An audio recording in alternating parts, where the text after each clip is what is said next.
Hello everyone, this is Shivangi. Welcome to Shiv classes. इस video में discuss करने वाले हैं factor affecting total factor productivity. दोनों ही लैंग्वेज में डिस्कस करेंगे। टोटल फैक्टर प्रोडक्टिविटी क्या है, मैं ऑलरेडी आप लोग को पहले ही बता चुकी हूँ। वीडियो आप लोग प्लेलिस्ट में देख लेना है, फिर भी मैं आप लोग को रिकॉल करा देती हूँ कि टोटल फैक्टर प्रोडक्टिविटी क्या है।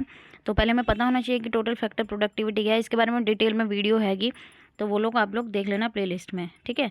तो टोटल फैक्टर प्रोडक्टिविटी क्या होती है, शॉर्ट में मैं आपको समझा रही हूँ कि जो आइडेंटिफाई करती है कि जो परफॉर्मेंस लेवल है एक बिज़नेस का और उसकी एफिशिएंसी कितनी है।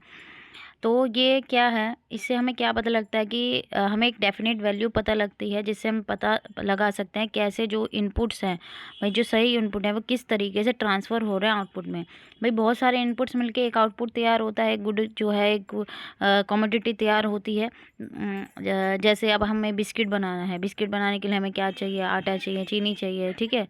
तो इसी तरीके से काफ़ी सारी चीज़ें जो है बनती हैं। जब कोई चीज़ बनती है तो उसमें काफ़ी सारे इनपुट्स का क्या होता है, रोल होता है, ठीक है। लेबर भी है, लेबर भी चाहिए हमें, मशीनरी का भी इस्तेमाल करेंगे हम। तो काफ़ी सारी चीज़ें एक चीज़ को बनाने में लगती है। तो TFP को सोलो रेसिडियल के नाम से भी जाना जाता है। और ये जो नाम था ये किसके बाद इसका पड़ा, अमेरिकन इकोनॉमिस्ट रॉबर्ट सोलो के बाद जो है इसका नाम ये हुआ, ठीक है। अब आते हैं कि कौन कौन से फैक्टर जो है इसे इफेक्ट करते हैं। 3 फैक्टर जो है इसे इफेक्ट करते हैं। पहला है हमारा मार्केट एंड इकॉनमी, दूसरा है टेक्नोलॉजी एंड इनोवेशन, तीसरा है कल्चर एंड सोशियो फैक्टर्स। तो पहले मार्केट एंड इकॉनमी की बात करते हैं। तो अगर हम बात करें कि इकॉनमी को अब यहाँ बहुत सारे हैं इकॉनमी में, जो इकॉनमी है वो इफेक्ट कर सकती है TFP को इनडायरेक्टली भी सेवरल वे में। लेकिन अगर हम देखें, ये प्रोबेबली जो है इफेक्ट करती है प्रॉफिटेबिलिटी मोर देन प्रोडक्टिविटी। ये प्रोडक्टिविटी से ज़्यादा किसको इफ़ेक्ट करेगी, प्रॉफिटेबिलिटी को, जो है जो मार्केट और इकॉनमी है, ठीक है। जो है प्रॉफिटेबिलिटी को इफ़ेक्ट करेगी। अगर हम बात करें रिसेशन है, ठीक है, रिसेशन है, रिसेशन में क्या होता है कि जो प्राइसेस हैं वो डाउन हो जाते हैं।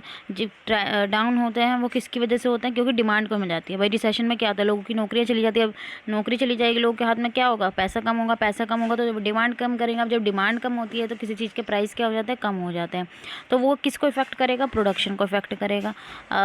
अगर हम बात करें यहाँ पे एग्जाम्पल, अब प्रोडक्शन कम हो रहा है तो इसका मतलब क्या है कि आपका प्रॉफिट भी कम होगा, जो बिज़नेस होगा। जब प्रोडक्शन ही नहीं होगा तो प्रॉफिट कहाँ से होगा। तो अगर एक शॉर्टेज है किसी भी मटेरियल की, और वो किसके, any material needed for a business, ठीक है, या हमारा क्या है, किसी भी मटेरियल है उसकी शॉर्टेज है और हमें किसी बिज़नेस के लिए चाहिए, और या फिर हम उसे कम खरीद रहे हैं क्योंकि प्राइसेस क्या है, हाई हैं।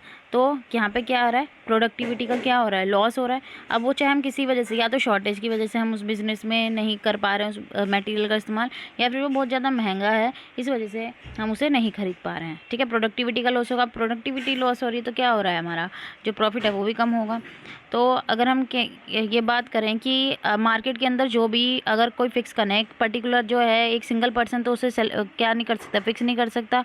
अगर उसे इंक्रीज़ करनी है प्रोडक्टिविटी, उसे स्मार्ट खेलना होगा, ठीक है, ताकि वो जो है अपनी प्रोडक्टिविटी को इंक्रीज़ कर सकते हैं इकॉनमी के अंदर।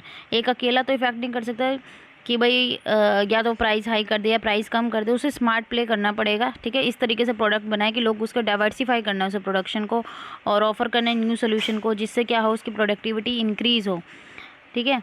ताकि इकॉनमी, अगर रिसेशन है, ठीक है, उसमें भी जो जो रिसेशन है,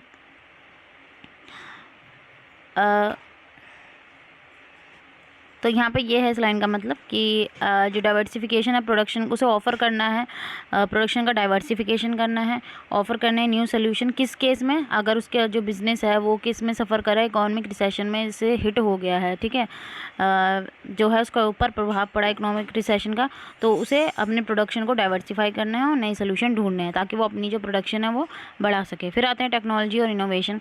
तो अगर हम बात करें कि अगर हम पिछले 200 साल पर जाएं, कि यहाँ पे अगर हम देखें TFA को, जो टेक्नोलॉजी है वो क्या करती है, प्रभावित। इंडस्ट्रियल रिवोल्यूशन से पहले जो था कि इम्पॉसिबल था कि स्केल करना, ऑटोमाइज़ करना बिज़नेस की एफिशिएंसी को, जो आज हम कर सकते हैं। किसके बाद, इंडस्ट्रीज़ के आने के बाद। जब एक बिज़नेस जो असेस करता है बेस्ट टेक्नोलॉजी मार्केट के अंदर, तो वो इंक्रीज़ करता है अपनी टोटल फैक्टर प्रोडक्टिविटी, मतलब जो उसके फैक्टर्स हैं, फैक्टर मतलब जो उसके इनपुट्स हैं, उनसे वो प्रोडक्टिविटी क्या कर रहा है, इंक्रीज़ कर रहा है, ठीक है, अपनी जो प्रोडक्टिविटी है वो इंक्रीज़ करेगा, क्योंकि वो अच्छी टेक्नोलॉजी का इस्तेमाल कर रहा है।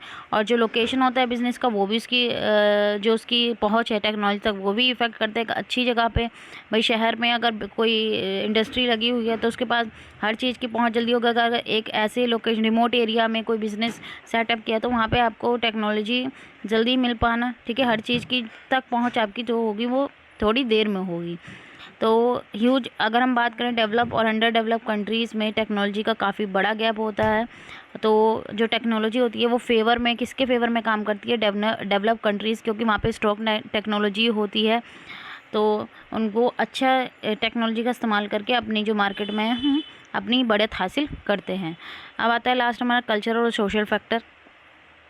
तो कल्चर और सोशल फैक्टर जो हैं वो भी एक कंट्री के जो टीएफपी है, टोटल फैक्टर प्रोडक्टिविटी को क्या करते हैं, इफ़ेक्ट करते हैं। अगर क्या है कंट्री में, क्या है, पुअर एजुकेशन सिस्टम है, तो जो बिज़नेस है उसको क्या होगा, ऐसे पर्सनस को ढूंढना कि भाई भाई जहाँ का एजुकेशन सिस्टम सही नहीं है, तो अगर बिज़नेस में ऐसे लोगों को चाहिए भाई जिनके पास अच्छे स्किल हों, तो उसको बिज़नेस के लिए अच्छे वर्कर्स को जो पहुँच है वो क्या होगी, कम होगी। रिस्ट्रिक्टिव लॉ एंड रेगुलेशन है, ये भी क्या इम्पैक्ट करते हैं प्रोडक्टिव बिजनेस को। भाई ज़्यादा ही रिस्ट्रिक्शंस होगी, रेगुलेशंस होगी, तो बिज़नेस जो है वो स्पेंड नहीं हो पाएगा, ठीक है, क्योंकि बिज़नेस को स्पेंड करने के लिए क्या चाहिए, ज़्यादा से ज़्यादा रिसोर्सेज चाहिए। तो ये थे हमारे फैक्टर जो इफेक्ट करते हैं टोटल फैक्टर प्रोडक्टिविटी को। आई होप आपको क्लियर हो गया होगा। अगर वीडियो अच्छी लगी हो तो like it, share and subscribe my channel. Thank you.